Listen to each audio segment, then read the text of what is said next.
Nagbabalik po ang Political Watch at kasama pa rin natin sa ating studio ang ating mga panauhin ngayong gabi na sina Congressman Roilo Golez and of course si Dr.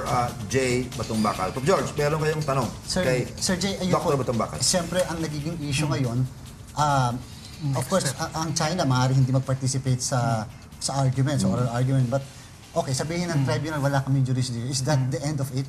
Tapos na po ba yan? Or at the same time, yung pangalawa naman, sabihin may jurisdiction kami, tapos later magdesisyon, sabihin naman ng tribunal, tama ang Philippines sa kanila yan. Kung sabihin ng tribunal na wala silang jurisdiction, then yes, as far as that particular case is concerned, that's the end, no? Yes, Kasi there is no appeal. No? That means for the Philippines, back to the drawing board tayo, we have to continue naman yung other efforts in order to address nga kung ano yung situation dyan sa West Philippine Sea. And that includes particularly yung alliance building natin, no? At saka yung ating sariling effort para protektahan yung interest natin dyan tulad sa fishing at petroleum. Granted, medyo magiging mas mahirap, no? Pero kung jurisdiction kasi yung basis of dismissal, hindi nun pinipreclude, no? Hindi nun piniprevent na mag-file ng subsequent case na mas maayos, na maaring mas maganda yung So hindi ito, walang prejudice to the filing of another prejudice, case. Yes, oo.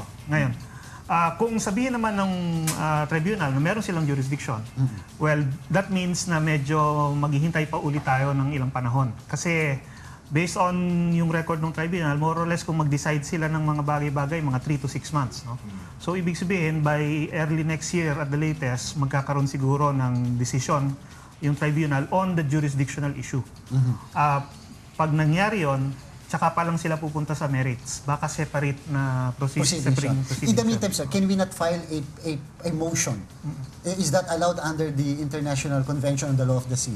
A motion, a petition for the issuance of a restraining order or an injunction as against China in order to prevent them from constructing yung mga ginagawa nila ngayon dito? Yung tinatawag doon ay provisional measures. No? Yes, sir. Assuming na sabihin nila na meron silang jurisdiction, then yes, pwede tayong humiling ng provisional measures, no, para ma-maintain yung status quo to preserve the rights of the parties. Pwede natin hingin yun sa tribunal.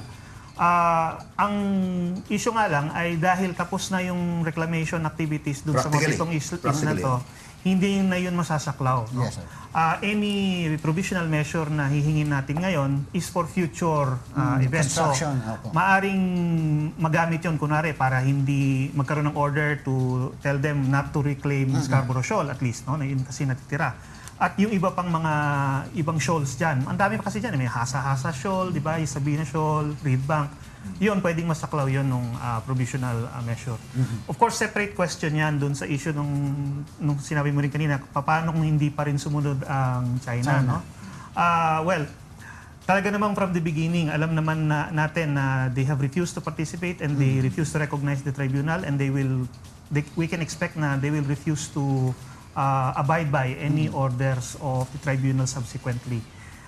Kaya on that score naman, whether or not favorable and to what extent, no, talagang babalik tayo sa diplomatic efforts yung alliance building natin, both dun sa strategic aspect at saka dun din sa aspect ng pag-build up ng public support ng international community sa Pilipinas. What will happen, Congressman? China will not respect and honor a favorable decision by ITCLOS or ITLOS sa atin. Ano ba magiging options natin? Will this ultimately lead to a conflict? God forbid. Hindi lang tayo ang Of course, stakeholder dyan. we are not the only stakeholder. We're not the only one. In fact, we're just a small player. No? Small player. The big players will be the entire world. Okay. And right now, kung titingnan mo, kahit na wala pa yung mga Decision. ginagawa dito, no? The US already took a position. Noong una, sabi nila neutral sila. But with respect to the reclamation, they took a very hard position saying na walang territorial sea dyan. Yung mga reef, yung dagat, walang may-ari sa dagat. And you cannot manufacture sovereignty, sabi nila. Yeah, you cannot. Sabi nila, they're going to challenge it, and they challenge it by deploying a P-8 Poseidon. Aeroplano yan. Yes, no? Siyempre, hindi nagtagal. Aeroplano, hindi mo pwedeng magtagal yan. Babalik. Pero, the game is going to change kung magpadala sila ng vapor. And they right have now, already. Yeah, yung Ronald Reagan is on the way to the Asia Pacific area. papunta USS sa Japan. Fort Worth. Yung Fort Worth, that's a Nag-patrol. literal combat ship. LCS. Talagang patrol area na yan. Ang base yan is in Singapore. No? Paikot-ikot lang yan. And then nagkaroon ng exercise ang Philippines, Japan, and US. Yung Fort Worth was the participant. I've been on board one of those LCS, yung Freedom. Yan yung The LCS first. number 1. The first. Talagang high-tech yan. But hindi yan ang talagang big player dyan eh. Kasi littoral yan sa may coastal area. Shallow water. Ang ano dyan is pag magpadala sila ng DDG, Guided Destroyer. Missile Destroyer, like ang Arleigh Burke class. At pag yan ay magpunta dyan, sigurado may backup yan. Sigurado there's an aircraft carrier somewhere in the area just in case of an actual Pero sir, conflict, ang no? concern ko yung inyong triangle kanina eh. Yung triangle na yan na pinaplano ng China for strategic purposes, although whether economic, military. Military. Pero it's really more military at the same time. Military Is that not really for invasion purposes? Well, it's multi-purpose yan eh. It's for defense. Kasi ngayon, meron tinatawag na, yan. No? Yes, Pero bukod yan, meron tinatawag na first island chain. Mapakita natin yan. No? Yan yung line from Borneo, yan. All the way to Japan hanggang sa bandang Alaska area. Yan, double purpose. Yung first island chain is for their defense, and at the same time, gusto nila makalabas dyan. Kasi right now, parang halos landlocked, literally landlocked ang China. Because restricted yung South China Sea, Yes, sir. madaling i-blockade sila doon sa Malacca Strait, sa Indian Ocean, sa east facing Japan. Hindi sila makalabas dyan with a very strong Navy and Air Force of Japan. Gusto nila maka-break out to the second island chain. Yan yung panga sa may bandang east. No? Ang second island chain, that will go all the way to Guam. So yun ang power play dyan. So that they can project power. That's how they can project. Right now, they cannot project power. They have Liaoning, but Liaoning is very vulnerable. Alam ng US Navy at any time kung nasaan yan. Tsaka lumang-luma na yan. Luma na. Unlike the aircraft carriers of the US Navy, they're all over the world, Yes, no? sir. Because they're operating in a bigger body of water. Now, dito sa South China Sea, pag nakakuha tayo ng favorable decision, ang daming puwersang papasok dyan. India is very interested. Why? Because they want joint development with Vietnam. They also need oil. And they South also Korea is also interested. Dahil siyempre yung trade nila, lalo na oil. Japan is one of the most interested. In fact, they're intending to also patrol. Kaya madaling sabihin ng China na hindi nila papansinin ang favorable decision ng arbitral tribunal. But that's easier said than done. Because the pressure, both political, geopolitical, and even military, is going to be very strong. Nagsalita na ang G7, nagsalita na ang EU, Yes, sir. and the aggressiveness of China, parating ko sinasabi ito, has triggered a coalition against itself.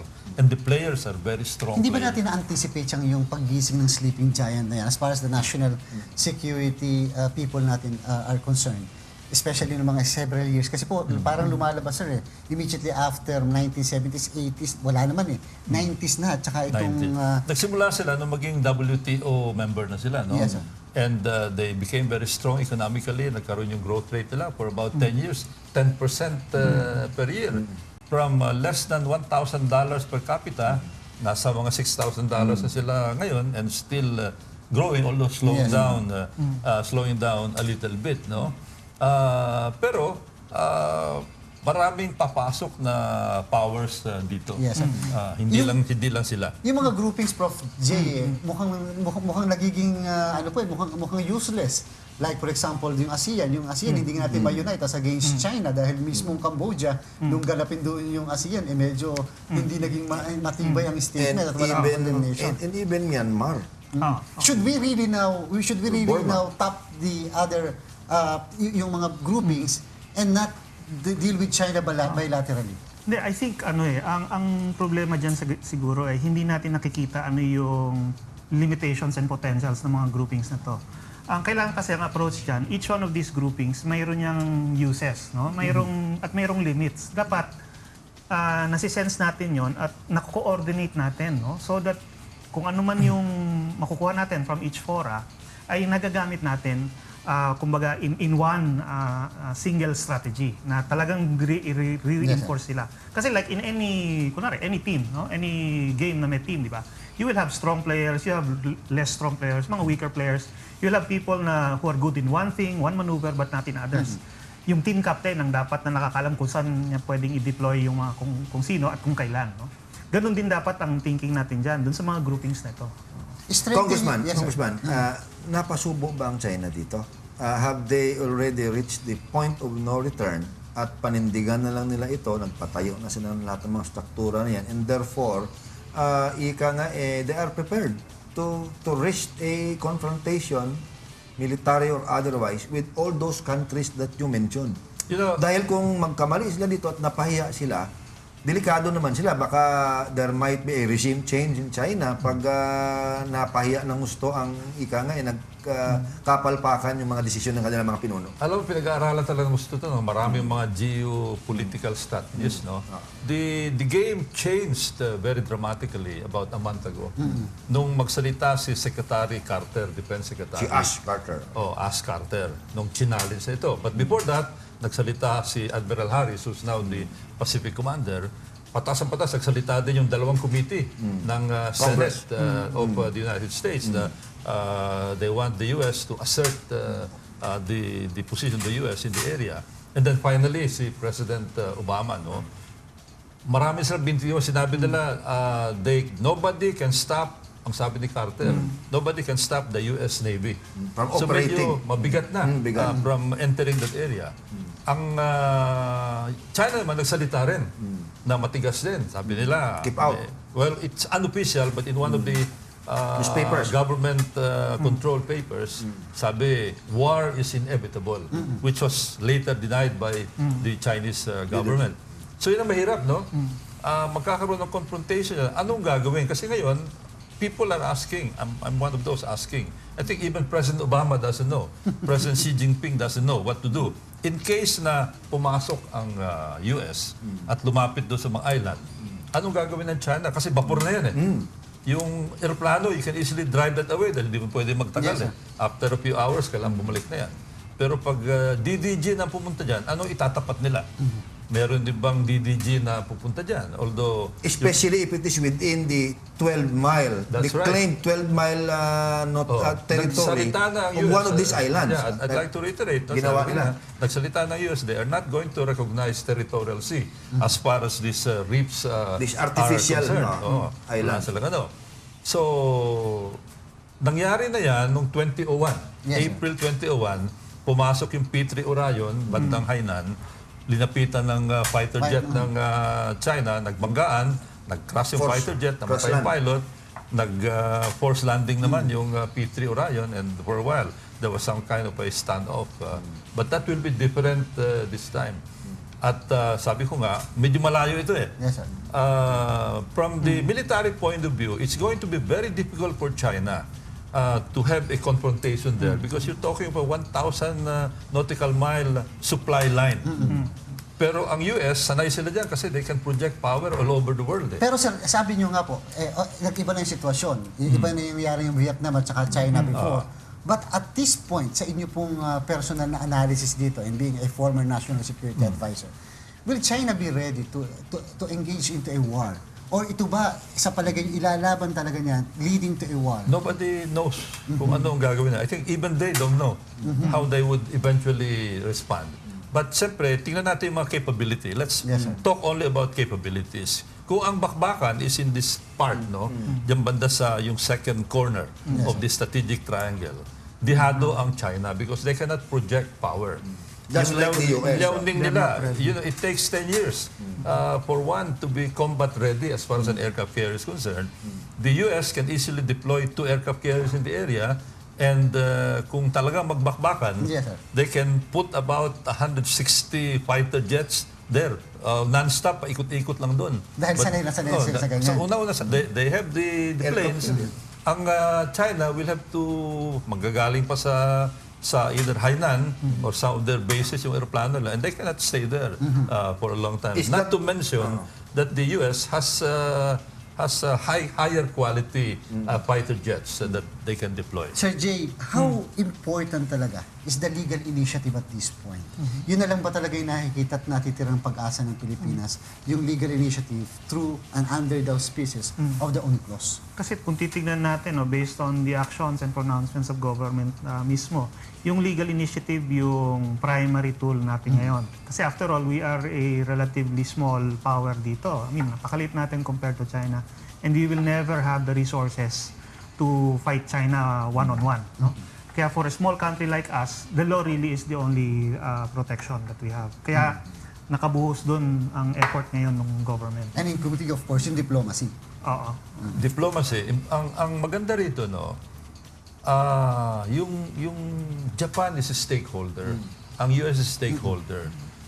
They're not going to go there because they love us. They're going to go there because of their Interest. national And interest. that is the reality. And that is a factor that will be working in our favor. Yes, sir. Kasi common interest tayo eh. And we should Hindi welcome that. papayag ang Japan na biglang ma-block out sila doon sa South China Sea because that will affect their national Supplies. security. Survival ang pinag-uusapan. Kasi pag nangyari yan, next step doon sa may Singkaco area na.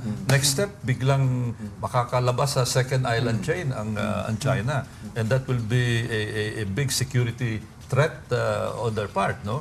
Ang US, ganun din. Ang Vietnam, ganun din. Australia. Yes, sir. By the way, Australia also issued a very strong Statement. warning kasi malaki rin ang effect sa kanilang Economic. economy and also their security. And Therefore, so- Congressman, so far, tama ang ginagawa ng ating pamahalaan. Tama ang ating positioning, tama ang ating mga ginagawa, hindi dapat baguhin. Tama yung legal, no? Ang hindi tama, the way we are preparing our defense capability. So Yun ang we hindi are tama. depending too much sa US? Is Hindi that yun. right or is that wrong? No, it's correct to have alliances. Yes, sir. Even the strongest powers in the world need alliances. During the time of Napoleon, England, ruler of the waves, had to have alliances with Prussia, with Russia, with Against France. Austria, against France, no? So dito naman, pero kailangan meron din tayong sariling defense capability. Of course, bumili na tayo ng eroplano from Korea. But yung naval presence natin doon, may in-order daw tayo, pero wala pang for bidding. 2013 pa sinabit for approval. Until now, hindi pa na-approve. At merong available sana na dalawang good second-hand frigates kasi ang mga vapor kailangan natin nung isang araw pa eh. Hindi 3 years, 5 years from That's now. from Italy. Oo, from Italy. Maganda sana yun kung nakuha natin. Dapat, kung nakuha natin, 2012, nagkaroon na ng proposal, sana nandyan na. And we can participate in patrolling the area in tandem with Japan, tandem with the US. Ngayon, salim pusa tayo pag meron mga naval exercises din eh. Ito quick question at ito yung huling question ko na Prof. J. Batongbacal. From the impartial mind's point of view, kayo po, huwag na kayong consider yung Pilipino kayo. Itong International Arbitral Tribunal, does it have the jurisdiction to decide on this case? On some of the issues, On some of the issues, but not on meron all the siya. issues. Not on all the issues. I think kasi marami tayong binigay na claims eh. And some of those issues probably they will not say that they have jurisdiction. Ayun. Pero ang pinaka-importante doon kasi is Yes, yung issue ng 9-dash line. Doon maaari. Ayan, maraming salamat po muli. Napakaganda po ng ating talakayan kay Congressman Roilo Golez and Professor J. Batongbacal. And of course, sa mga poll watchers ng bayan, maraming salamat din po sa inyo ang patuloy na pagtangkilik sa ating programa. Dito sa Political Watch, sagot namin ang mga impormasyon. Nasa inyo ang pagbuo ng opinion. Hanggang sa susunod na Webes, ay samahan niyo muli kami sa paglilinaw ng mga usaping may kinalaman sa ating pang-araw-araw na pamumuhay. Ating pong tatandaan na sa isang malusog na bayan, Sumusunod sa batas ang mamamayan. Salamat sa Diyos.